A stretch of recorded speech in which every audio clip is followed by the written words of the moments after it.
Topic: Misuse of Allah's wealth. Dear viewers, in today's video we will reflect on an important hadith that serves as a powerful reminder about our behavior and responsibilities in managing Allah's blessings. Indeed, some people misuse Allah's wealth, so for such people is hell on the day of resurrection.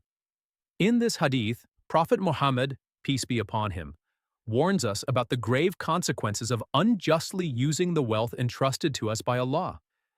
This wealth, whether it is in the form of personal resources, business opportunities, or other blessings, is actually a trust from Allah. We must understand that using our wealth responsibly not only enhances our worldly life, but also ensures success in the hereafter. Unfortunately today, we see many people involved in acts like bribery, dishonesty, and extravagance. These are all examples of misusing the blessings given to us by Allah.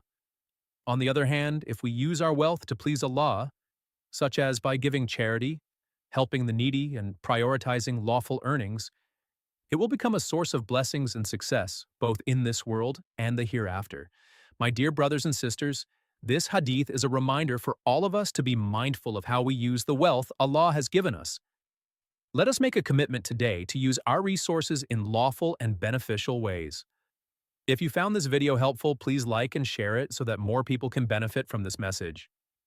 Don't forget to subscribe to our channel, Islamic Insight, for more Islamic teachings.